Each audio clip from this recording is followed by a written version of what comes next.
Good evening, ladies and gentlemen. This is the NBC Blue Network, bringing you the World News Roundup from our studios in New York on this Thursday, September 14, 1939. As the sun sets here on the East Coast, the fires of war burn brighter across the Atlantic, where Poland's defenders are locked in a desperate struggle against the German invasion, now in its 14th day. From the front lines near Warsaw, reports paint a grim picture of unyielding combat, with General Fedor von Bock's Army Group North pushing hard from East Prussia, his troops clashing fiercely along the Vistula River against Polish forces determined to hold every inch. To the south, General Gerd von Rundstedt's Army Group South has tightened its grip around Kutno, where artillery shells rain down in ceaseless barrages, encircling pockets of resistance and leaving the landscape scarred with craters and the wreckage of vehicles. Amid this chaos, Polish General Tadeusz Kozyba, commanding the Poznan Army, has struck back with bold counterattacks along the Bezura River, his men surprising German units and reclaiming some ground, while General Władysław Bortnowski's Pomor's army digs in nearby, fending off assaults despite critically low supplies that leave soldiers rationing every bullet. Overseeing it all from a mobile headquarters, Polish Commander-in-Chief Marshal Edward Rydz-Śmigły sends urgent pleas to his officers to protect vital bridges, knowing that losing them could spell disaster for any hope of regrouping. But the Germans aren't yielding easily. General Johannes Blaskowitz has rushed fresh troops to his 8th Army's flanks, turning the tide in brutal close-quarters fighting that has already claimed countless lives on both sides. High above the smoke and dust, General Albert Kesselring's Luftwaffe bombers hammer Polish positions near Lowicz, their payloads shattering supply depots and scattering troops, while General Józef Zając's outnumbered Polish pilots take to the skies in daring intercepts, bringing down a handful of enemy planes in swirling aerial duels that light up the horizon. Shifting to the high seas, we've got word of a sharp naval victory for the British off Scotland's rugged coast, where Admiral Charles Forbes's fleet turned the tables on a lurking German U-boat, the U-39 under Captain-Lieutenant Gerhard Glatt. The submarine's torpedoes, fired at the mighty carrier HMS Ark Royal, went awry, perhaps a mechanical failure, and the pursuing destroyers Falknor, Foxhound, and Fearless pounced, dropping depth charges that sent the raider to the bottom, a timely boost for Allied morale in the battle against underwater predators prowling the Atlantic shipping lanes. British Admiralty intelligence indicates other German submarines are probing merchant shipping lanes, though their shadowy movements keep everyone guessing.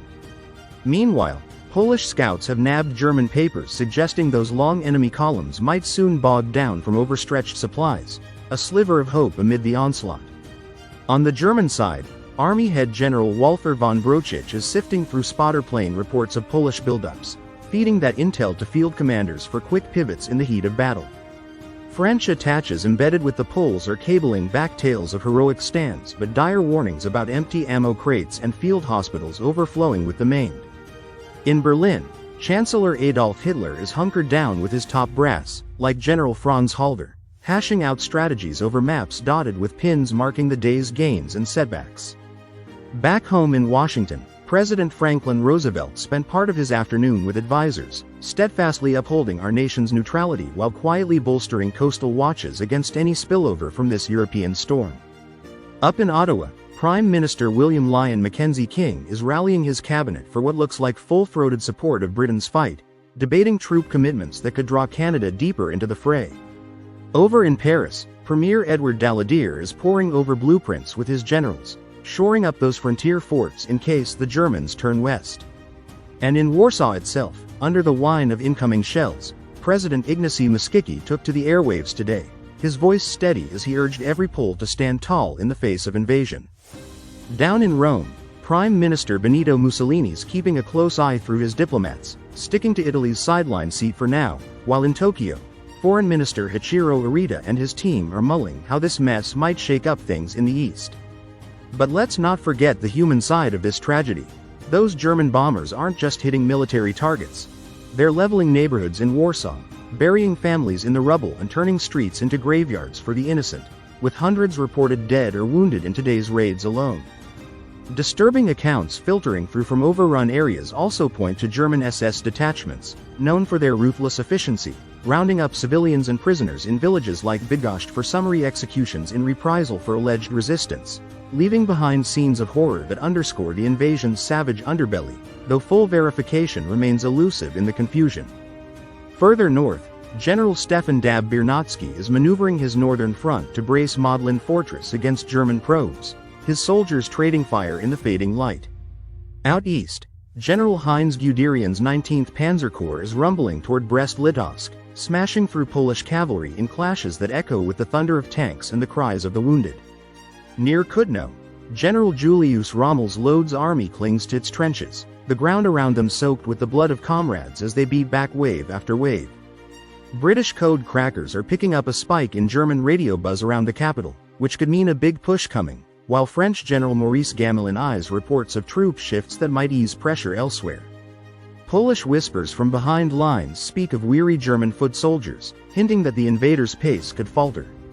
Yet the destruction rolls on. Rail lines bombed to bits by Kesselring's flyers, stranding the hurt without aid, and Zion's pilots paying dearly for their kills, parachuting into enemy territory where capture or worse awaits. Admiral Eric Redders taking stock of that U-39 loss, urging his captains to play it smarter, while Admiral Forbes sings the praises of his destroyer crews back at base. Foreign Minister Józef Beck's firing off cables to allies, begging for guns and planes that could turn the tide. Chamberlain's promising just that in his common speech, fighters and munitions headed Poland's way, though the how and when hang in the air like smoke. Daladiers talks zero in on the Saar, where scouts say German lines are thin, maybe a chance to poke back. Hitler and Hermann Göring are all about ramping up those air raids to break the Poles fast. Roosevelt's clear. We're staying out, but humanitarian help's on the table. Mackenzie King's gearing up for a big speech on Canada's role. Mussolini's watching the Alps, no moves yet. Arita's pondering alliance shakes that could play into Japan's hands. Along the Bug River, Dab-Birnatsky's raids are nipping at German wagons. Guderian's iron fists are pounding Włodawa, leaving flames and ruin in their wake. Rommel's boys are holding, but the price, Lord, the price, in lives and limbs is mounting by the hour. British tallies from intercepts put German dead in the thousands, a grim consolation. French voices cheer Polish guts but fret the tank gap. Polish brass collects yarns of bravery, even as their land crumbles.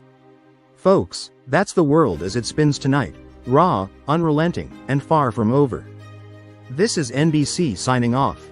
Stay tuned, and good night.